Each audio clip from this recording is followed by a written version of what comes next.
Hello friends, welcome to the TN bankers YouTube channel. நம்ம சேனலில் மெயின்ஸ்க்கான content ரெகுலராக கொடுத்துட்ருக்கோம். சேனலை சப்ஸ்கிரைப் பண்ணலைன்னா சப்ஸ்கிரைப் பண்ணிக்கோங்க. வாங்க வீடியோக்குள்ளே போகலாம்.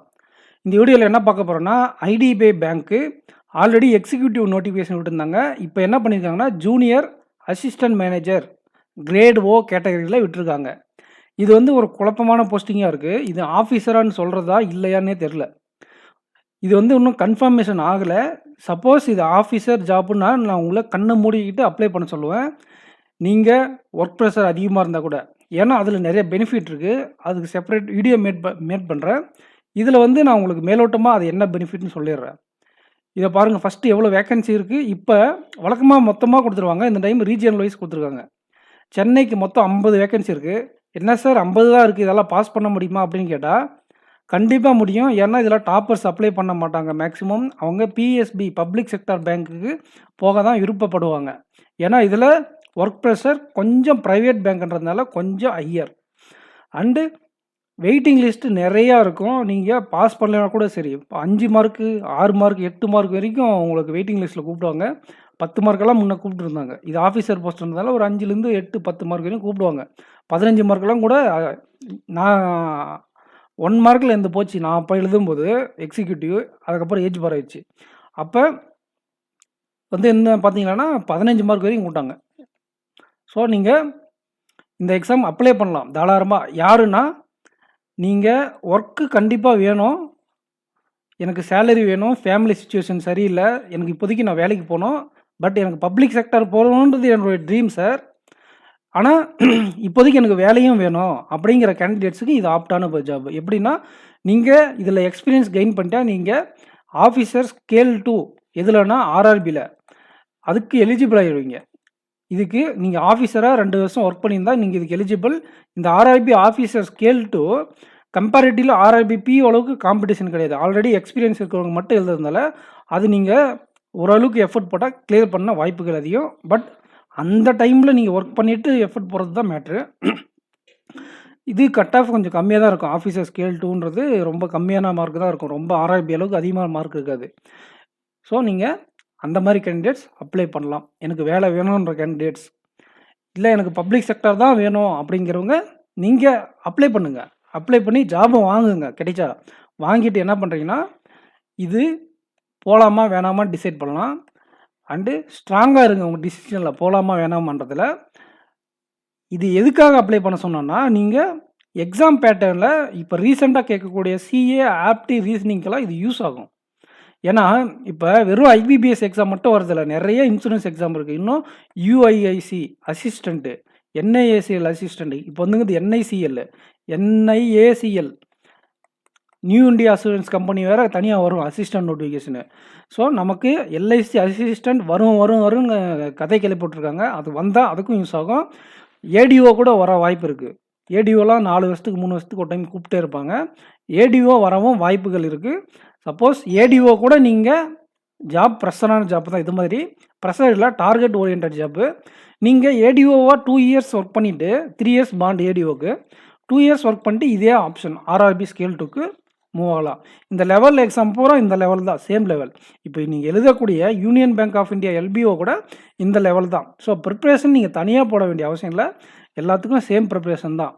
இந்த மாதிரி ஐபிபிஎஸ் பிஓ எஸ்பிஐ பிஓ தவிர மற்ற எல்லா எக்ஸாமும் ஒரே லெவல், ஒரே ப்ராக்டிஸ் தான். ஐபிபிஎஸ் பிஓ எஸ்பிஐ பிஓ மட்டும் தான் நீங்கள் 6 லெவலில் ப்ராக்டிஸ் பண்ண வேண்டியிருக்கும். ஸோ நீங்கள் கண்ணை மூடிக்கிட்டு அப்ளை பண்ணுங்கள். அப்ளிகேஷன் ஃபீஸை பார்க்காதீங்க. எக்ஸாம் எக்ஸ்பீரியன்ஸ் வேணுன்றவங்க சில பேர் என்ன பண்ணுவாங்கன்னா, எஸ்சி எஸ்டி கேண்டிடேட்டில் அப்ளை பண்ணிட்டு எக்ஸாம் மட்டும் எழுதி பார்த்துப்பாங்க, வேலைக்கு போக மாட்டாங்க. ஏன்னா இப்போ நீங்கள் திருநெல்வேலி இருக்கீங்கன்னா, உங்களுக்கு திருநெல்வேலி பக்கம், தூத்துக்குடி இருந்தாலும் திருநெல்வேலி பக்கம் 80 ரூபா 160 ரூபா நீங்கள் போயிட்டு எக்ஸாம் எழுதிட்டு வந்துடலாம். அப்ளிகேஷன் ஃபீஸ் ஒரு 150 ரூபா வரும். உங்களுக்கு ஒரு exam experience, real exam experience கிடச்சிரும். இதே சென்னையில் இருந்தால் நீங்கள் உள்ளூர் ஒரு 200 ரூபா செலவில் போய்ட்டு எக்ஸாம் எழுதிட்டு வந்துடலாம். அந்த மாதிரி தான் சேலத்துக்கும். ஸோ நீங்கள் பக்கத்தில் இருக்கீங்கன்னா கண்டிப்பாக நீங்கள் எக்ஸாம் எழுதிட்டு வாங்க. ரொம்ப தூரத்தில் இருந்தால் கூட சென்டர் அதிகமாக தான் போட்டிருக்காங்க, 11 சென்டர் கொடுத்துருக்காங்க.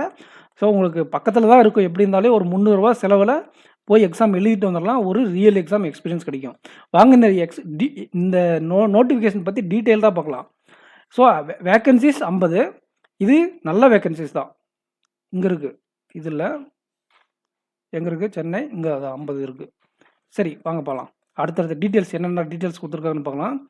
இது ஏஜுக்கு cut off date aspirants October 1. இதை பாருங்கள், மினிமம் 20 மேக்ஸிமம் 25ன்னு இருக்காங்க. இதில் நீங்கள் ஓபிசியாக இருந்தால் +3, அதாவது எஸ்சி எஸ்டியாக இருந்தால் +5. 33, 28, எனக்கு 29 மேலே ஆயிடுச்சு. ஸோ நான் இதுக்கு எலிஜிபிள் இல்லை. இது 20, இது என்னது 30 வரைக்கும் எலிஜிபிள் நீங்கள் எஸ்சி எஸ்டி கேண்டிடேட்டுக்கு. எஜுகேஷனல் குவாலிஃபிகேஷன் ஏதோ ஒரு டிகிரி இருந்தால் போதும். 60% மினிமம் இருக்குமா பர்சன்டேஜ். இது நீங்கள் எப்படி இந்த எக்ஸாம் கம்ப்யூட்டர் நாலேஜ் படிக்க தான் போகிறீங்க, கம்ப்யூட்டர் நாலேஜ் இருக்குதுன்னு சொல்லி போட்டுக்கோங்க. இதை பாருங்கள், சேலரி எக்ஸிக்யூட்டிவ் பார்த்தீங்கன்னா கம்மியாக இருக்கும், 29,000 31,000 அந்த மாதிரி இருக்கும். இது அப்படி கிடையாது. உங்களுக்கு சேலரி ரொம்ப பிஓ அளவுக்கு அதிகமாகவும் கிடையாது. இன்பிட்வீனில் வருஷத்துக்கு 6 லட்சம் இந்த 6.5 லட்சம்னா மாதத்துக்கு 50,000 ரூபாய் சிடிசி வரும். கையில் உங்களுக்கு ஒரு 40 கிடைக்கும். ஸோ டீசெண்டான சேலரி. ஒர்க்கெல்லாம் கொஞ்சம் அதிகமாக தான் இருக்குது ஆஸ்பிரண்ட்ஸ். நீங்கள் எக்ஸ்பெக்ட் பண்ணுற அளவுக்கு ஜாலியாலாம் இருக்காது. ஆஃபீஸர் வேலை வேறு, ப்ரைவேட் ஜாப்பு கொஞ்சம் ஒர்க்கு கொஞ்சம் காம்ப்ளிகேட்டடாக தான் இருக்கும். பட் நீங்கள் பல்ல கடிச்சிட்டு ஒர்க் பண்ணிடலன்னா உங்களுக்கு கிரேட் ஏவாக 3 வருஷம் கழித்து ப்ரொமோஷன் பண்ணுறாங்க. இப்போ இந்த ப்ரொமோஷன் வாங்கிட்டீங்களன்னா இதோட salary IBPS PO SBI PO சேலரியை விட ஹையர். உங்களோட அலோவன்ஸ் ரொம்ப ரொம்ப ஜாஸ்தியாக கொடுப்பாங்க. ஐடிபிஐயில் ட்ராவல் அலோவன்ஸ் எல்லாம் 150 லிட்டர் கொடுப்பாங்க பெட்ரோலுக்கு, ரொம்ப அதிகம். பப்ளிக் செக்டரில் 50 லிட்டர் கொடுப்பாங்க. ஒரு சில பேங்க் கொஞ்சம் அதிகமாக தருவாங்க. இது exam pattern aspirants. Selection process என்னென்னா, சரண்யா பார்த்துக்க ஒரு 5 நிமிஷம். செலெக்ஷன் ப்ராசஸ்னால் online test, document verification, personal interview. இதை பாருங்கள், டிஐ இதில் என்ன பேட்டர்னா டிஐயும் இருக்கும், லாஜிக்கல் ரீசனிங்கும் இருக்கும். ஒரு ரீசனிங் பேப்பர் தான், அதில் ஒரு 3 செட்டு வரையும் டிஐ கொடுத்துருவாங்க. பேட்டர்ன் குவான்ஸில் டிஐ தவிர மற்ற சிலபஸ் பூரா அதில் இருக்கும். நம்பர் சிஸ், அப்ராக்சிமேஷன், வேர்டு, அந்த அப்ளிகேஷன் பேஸ்டு, அது மட்டும் இல்லாமல் கேஸ்லெட்டு, இதெல்லாம் இதில் இருக்கும். English language as usual. இதில் மட்டும் என்னென்னா ஒரு 15க்கு மேலே 20க்குள்ளே அந்த ரேஞ்சில் ஒரு கம்ப்யூட்டர் அவேர்னஸை கொஞ்சம் கொண்டு வந்து இதில் கொடுத்துருவாங்க. இதில் பாருங்கள், நான் உங்களுக்கு என்னுடைய கரண்ட் அஃபேர்ஸ் ஸ்ட்ராட்டஜியில் சொல்லியிருக்கேன்ல, பேங்கிங் அவேர்னஸ்னு மென்ஷன் பண்ணியிருந்தால் அதில் பாதி கொஸ்டின் பேங்கிங் நாலேஜே அதிகமாக வந்துடும்.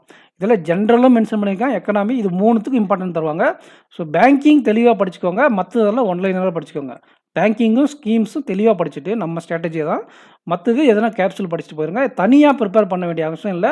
எக்ஸாம் ஜனவரி இல்லைனா டிசம்பர் எண்டில் இருக்கும் அப்படின்னு சொல்லியிருக்காங்க. எக்ஸாக்ட் டேட்டு நான் சொல்கிறேன் அப்புறமா, தனியாக ஒரு வீடியோ. எல்லா அப்கமிங் எல்லா எக்ஸாமுக்கும் நான் தனியாக ஒரு வீடியோ கொடுத்துருக்கேன். யூனியன் பேங்க் ஆஃப் இந்தியாவுக்கு நான் சொன்னபோது யாரும் நம்பவே இல்லை இந்த டேட்டு தான் வரும்ன்ட்டு. என்ன சொன்னேன், 5, 7, 8ன்னு சொன்னேன். இந்த டேட்டில் பத்தாமல் ஒரு நாள் எக்ஸ்ட்ரா எடுத்து 4ஆம் தேதியும் ஆட் பண்ணியிருக்காங்க. எக்ஸாம் அவ்வளோ பேர் அப்ளை பண்ணியிருக்காங்க வேறு ஸ்டேட்டில். நம்ம ஸ்டேட்டில் அப்ளை பண்ணியிருப்பாங்க. ஒரு நாளைக்கு 2 ஸ்லாட் நடக்கும். ஸோ இதுக்கும் நான் டேட்டு நான் தனியாக கொடுக்குறேன், இதில் வேண்டாம். அதை வந்து கன்ஃபார்ம் பண்ணணும், கன்ஃபார்ம் பண்ணிட்டு தான் கொடுக்கணும். கன்ஃபார்ம் பண்ணாமல் நம்ம சொல்லக்கூடாது. அயன் டிஜிட்டல் ஜோனில் என்ன டேட் ஃபிக்ஸ் பண்ணியிருக்காங்கன்னு பார்த்துட்டு நான் சொல்கிறேன். ஸோ இதுதான் எக்ஸாம் பேட்டர்ன். இது எக்ஸாக்டாக நீங்கள் இப்போ எழுதக்கூடிய யூனியன் பேங்க் ஆஃப் இந்தியா லெவலுக்கு ஒரு 90% லெவல் மேட்ச் ஆகிடும். இந்த எக்ஸாம் நல்லா பண்ணால் அந்த எக்ஸாம் நல்லா பண்ணலாம், அந்த எக்ஸாம் நல்லா பண்ணால் இந்த எக்ஸாம் நல்லா பண்ணலாம். ஸோ ப்ரிப்ரேஷனுக்கு தனியாக நீங்கள் படிக்க வேண்டிய அவசியம் இல்லை, சிஏவும் தனியாக படிக்க வேண்டிய அவசியம் இல்லை. எக்ஸ்ட்ரா நீங்கள் என்ன பண்ணுறீங்கன்னா கம்ப்யூட்டர் மட்டும் படிக்கணும். இது ஏஏஓ ஸ்பெஷலிஸ்ட் ஜாப். இப்போ இந்த 5வது பாட்டு இது எல்லாருக்குமே கிடையாது. நீங்கள் எஸ்ஓக்கு அப்ளை பண்ணுறதுக்கு மட்டும் இந்த பேப்பரு. இது மற்ற ஆஸ்பிரண்ட் ஜென்ரல் கேட்டகரி அப்ளை பண்ணுறவங்களுக்கு எல்லாருக்கும் இந்த 4 செக்ஷன் மட்டும்தான். ஸோ செக்ஷனல் கட்-ஆஃப் இருக்குது, அதையும் பார்த்துக்காங்க. செக்ஷனல் கட்-ஆஃப்லாம் சும்மா தாங்க இதுக்கெல்லாம். ஏன்னா நீங்கள் ஏதாச்சும் ஒரு செக்ஷனில் ஃபெயில் ஆகிற அளவுக்கு இருந்தால் மார்க் கம்மியாகுனா நீங்கள் எக்ஸாமே கிளியர் பண்ண முடியாது.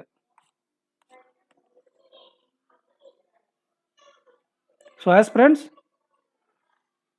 இன்டர்வியூ இருக்குது. இன்டர்வியூவில் வந்து பார்த்தீங்கன்னா சரண்யா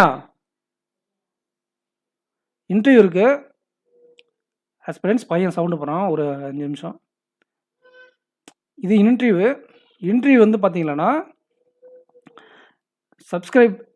நம்ம சேனலை சப்ஸ்கிரைப் பண்ணிங்க ஆஸ்பிரண்ட்ஸ். இன்டர்வியூவில் என்ன பண்ணுறாங்கன்னா 100 மார்க் அலாட் பண்ணுறாங்க. அதில் 50% மார்க் 50% எடுத்தால் தான் நீங்கள் இந்த எக்ஸாம் கிளியர் ஆக முடியும். எஸ்சி, எஸ்டி, ஓபிசி கேண்டிடேட்டுக்கு 45%. இது நீங்கள் ஒரு மார்க் எடுக்கிறீங்க இல்லையா மெயின்ஸில், அதை 75 கன்வெர்ட் பண்ணிடுவாங்க. நீங்கள் இன்டர்வியூவில் இருக்கக்கூடிய மார்க்கை 25 மார்க் கன்வெர்ட் பண்ணிடுவாங்க. ஸோ உங்களுக்கு இது என்ன ஆகுன்னா, இன்டர்வியூவில் எடுக்கக்கூடிய மார்க்கும் டிசைடிங் ஃபேக்டராக இருக்கும். ஏன்னா 25 மார்க்குன்றது கொஞ்சம் அதிகம். ஸோ நம்ம இன்டர்வியூ சீரீஸும் நீங்கள் யூஸ் பண்ணிக்கோங்க. இந்த ஜாப் ஃபோக்கஸ் பண்ணுறவங்க அசால்ட்டாக தட்டி தூக்கிடலாம். எக்ஸாம் தனி ப்ரிப்பரேஷன் தேவையில்ல. இன்டர்வியூ சீரீஸ் மட்டும் நல்லா பார்த்துட்டு போங்க. மற்றதெல்லாம் எக்ஸ்ட்ரா கம்ப்யூட்டர் மட்டும் படிக்க வேண்டியிருக்கும். எக்ஸாம் முடிச்சுட்டு நம்ம எப்படியும் யூஐஐசி ஏஓ இருக்குல்ல, அதுக்கு நம்ம படித்து தான் ஆகணும். அப்போ என்னாகும், அதுக்கு கம்ப்யூட்டர் படிக்கும் போது இதுக்கு மேட்ச் ஆகிக்கும். ஸோ மற்ற டீட்டெயில்ஸ் பார்க்கலாம். எக்ஸாம் பேட்டர்ன் தெளிவாக பார்த்தாச்சு. இருந்தாலும் தனி ஸ்ட்ராட்டஜி நான் கொடுக்குறேன். இது ஏஜ் லிமிட் நான் முன்னே சொல்லிட்டேன்.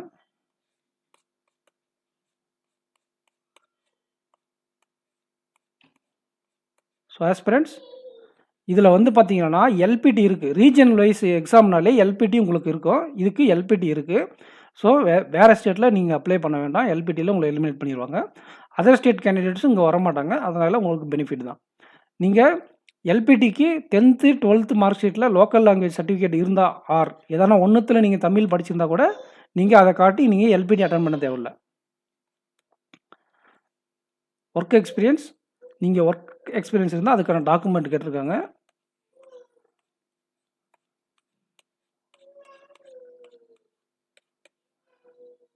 இதெல்லாம் சும்மா எல்லாமே டீட்டெயில் தான் ஃப்ரெண்ட்ஸ். நெக்ஸ்ட்டு எக்ஸாம் சென்டர் மட்டும் பார்த்துட்டு வீடியோ முடிச்சுக்கலாம். அதுக்கு முன்னாடி நம்ம பிளேலிஸ்ட்டெல்லாம் நீங்கள் போய் பாருங்கள். உங்களுக்கு யூஸ் ஆகிற பிளேலிஸ்ட்டெல்லாம் யூஸ் பண்ணிக்கோங்க.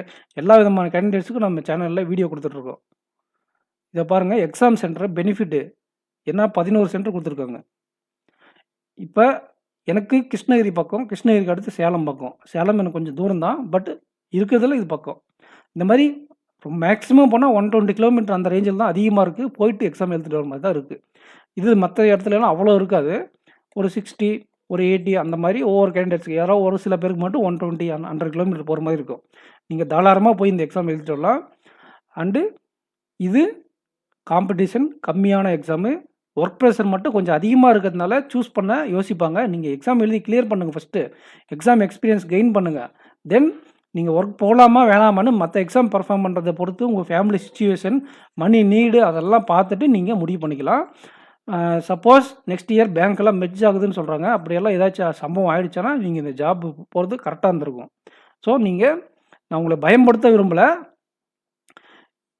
அதாவது எட்ஜில் இருக்கீங்க, எனக்கு ரொம்ப ஃபேமிலி ப்ரெஷரு, மேரேஜ் பண்ணுறதுக்கு இப்போ வேலை கேட்குறாங்க, அந்த மாதிரி கேண்டிடேட்ஸ் எல்லாம் சூஸ் பண்ணி போகலாம். நாங்கள் போனால் பப்ளிக் செக்டர் தான் போவேன், எனக்கு ஃபினான்ஷியல் பேக்ரவுண்ட் இருக்குது அப்படிங்கிறவங்க தாராளமாக பப்ளிக் செக்டர் கண்டினியூ பண்ணலாம். நீங்கள் அப்ளை பண்ணுங்கள். எக்ஸாம் நாலேஜ் மட்டும் கெயின் பண்ணிக்கோங்க. சிஎல்லாம் என்ன ட்ரெண்டில் இருக்குது, நம்ம என்ன லெவலில் இருக்கோம், எங்கேயாச்சும் இம்ப்ரூவ் பண்ணுமா, அந்த மாதிரிக்கு இந்த எக்ஸாம் யூஸ் ஆகும். கண்டிப்பாக அப்ளை பண்ணுங்கள். அண்ட் ஆஸ்பிரண்ட்ஸ், நம்ம சேனலில் இதுதான் நம்ம சேனலோட பிளேலிஸ்ட்டு. இது நான் கமெண்ட் செக்ஷனில் கொடுக்க யூஸ் பண்ணிக்கோங்க. இது நம்ம டெலகிராம் குரூப்பு, இதில் போய் ஜாயின் பண்ணிக்கோங்க. t.me TN Bankers. இதில் தான் நான் கொடுக்கக்கூடிய கண்டென்ட்டுக்கான பிடிஎஃப், கரண்ட் அஃபேர்ஸ்க்கான பிடிஎஃப் இதில் கொடுத்துருவேன். ஆல்ரெடி நான் ஸ்கீம்ஸ் 2 பார்ட் கொடுத்துருக்கேன், நல்ல வரவேற்பு. அண்டு அப்பாயின்மெண்ட்ஸுக்கு நீங்கள் வியூஸ் கொஞ்சம் கம்மியாக தான் போயிட்டுருக்கு. பட் ஆனால் ஃபீட்பேக்கு ஸ்டூடெண்ட்கிட்டேருந்து நிறையா வந்திருக்கு. ஃபீட்பேக்கு நம்ம ஸ்டூடெண்ட்கிட்ட நல்லா பாசிட்டிவாக வருது, நல்லா இருக்குது சார், கண்டினியூ பண்ணுறீங்க. பட் வியூஸ் கம்மியாக தான் போகுது. நீங்கள் பார்க்கக்கூடிய ஆஸ்பிரண்ட்ஸ் லைக் பண்ணிவிட்டு ஷேர் பண்ணுங்கள். அப்போ தான் நமக்கு நல்லா வியூஸ் கிடைக்கும். எனக்கு லைக்ஸ் கிடைக்க தான் நான் உங்களுக்கு எத்தனை பேருக்கு பிடிச்சிருக்கு, இது கொண்டு வரலாமா வேணாமா, வியூஸ் பொறுத்த பொறுத்து தான் நம்ம டிசைட் பண்ண முடியும். இது எத்தனை பேருக்கு தேவை இல்லைன்ட்டு. அப்போ நம்ம தேவையில்லாத சப்ஜெக்டை கொடுக்குற மாதிரி ஆகிடும் இல்லையா. இது இப்போ ஸ்கீம்ஸ், இது பார்ட் 2, பார்ட் 1. பார்ட் 1ல் நல்லா 700 வியூஸ் பக்கம் போயிட்டுருக்கு. பார்ட் 2ல் இப்போ தான் போட்டிருக்கேன் 2 நாளைக்கு முன்னாடி. இது கிட்டத்தட்ட நெருங்கிறோம். 500 வியூஸ் மேலே போனாலே நம்மளுடைய சப்ஸ்கிரைபர் கவுண்ட்டுக்கு அது டீசெண்டான அட்டெம்ப்ட்டு நிறைய பேருக்கு தேவைன்னு நான் புரிஞ்சுப்பேன். ஸோ நீங்கள் ஷேர் பண்ணுங்கள். வீடியோ பார்த்துட்டு நீங்கள் மட்டும் வச்சுக்காதீங்க. ஷேர் பண்ணால் தான் நான் அடுத்தடுத்த பாட்டு கொண்டு வர முடியும். இல்லைனா நீங்கள் அப்பாயின்மெண்ட்டாக நீங்களே படிச்சுப்பீங்கன்னு சொல்லிட்டு நான் வேறு டாபிக் மூவ் ஆகிடுவேன். இந்த க்ளூ வச்சு கொடுத்துருக்கேன், உங்களுக்கு யூஸ் ஆனால் நீங்கள் யூஸ் பண்ணிக்கோங்க. ஸ்கீம்ஸு தரமாக இருக்கும். இது வந்து நான் டைம் அதிகமாக தான் கன்சியூம் பண்ணேன். ரிப்பீட்டடாக திருப்பி சொல்லி தான் நடத்தினேன். ஏன்னா இது வந்து உங்களுக்கு ஆழமாக பதியணும், முக்கியமான டாபிக்ன்றதுனால. இனி வரக்கூடிய வீடியோவில் இந்த அப்பாயின்மெண்ட்டு நான் 19 நிமிஷம் இருந்தாலும் ஒரு 12 நிமிஷம் நான் வீடியோ முடிச்சிருப்பேன். 12 நிமிஷத்துக்கு முன்னாடி 8, 10 நிமிஷத்துல முடிச்சுட்டுப்பேன். திருப்பி ரிப்பீட் ரிவிஷன் போட்டு அதுக்கப்புறம் ஒரு 5 நிமிஷம் எக்ஸ்டெண்ட் ஆச்சே தவிர, இது ஒரு 12 நிமிஷம் 10 நிமிஷத்துல வீடியோ கன்டென்ட் முடிஞ்சிருக்கும். திருப்பி இன்னொரு டைம் ரிவிஷன் பண்ணால் அவங்களுக்கு ஆழமாக பதியுன்ட்டு இன்னொரு டைம் ரிவிஷன் பண்ணதுனால கொஞ்சம் லென்த்தியாக இருக்குது. இந்த வீடியோவில் எப்படி ஷார்ட்டாக கொடுத்துருக்கனோ அந்த மாதிரி நான் ஷார்ட்டாக கொடுக்க ட்ரை பண்ணுறேன். ஸோ இந்த ஸ்கீம்ஸை மட்டும் நீங்கள் தெளிவாக படிக்கணுன்றதுக்காக நான் ரிப்பீட்டாக சொல்லி உங்களுக்கு மைண்டில் ஆழமாக பதிய வைக்கிறதுக்காக திருப்பி சொல்லுவோம் ஒரு சில நியூஸ் எல்லாம். இது எங்கள் சார்கிட்ட நான் கற்றுக்கிட்ட டெக்னிக் ஸ்கூலில். அவங்க எனக்கு ஆழமாக அதுக்கப்புறம் அந்த டாப்பிக்கை நம்ம ஈஸியாக படிச்சுட்டு போயிடலாம் அந்த டாபிக். அதனால் ஸோ நம்ம சேனலை ஃபாலோ பண்ணுங்கள். கரண்ட் அஃபேர்ஸ், ஆப்டி, ரீசனிங் எல்லாமே நம்ம கொடுக்குறோம். இந்த பிளேலிஸ்ட்டெல்லாம் யூஸ் பண்ணிக்கோங்க. கமெண்ட் செக்ஷனில் கொடுக்குறேன். ஸோ நம்ம நெக்ஸ்ட் வீடியோவில் மீட் பண்ணலாம் ஃப்ரெண்ட்ஸ். தேங்க்யூ.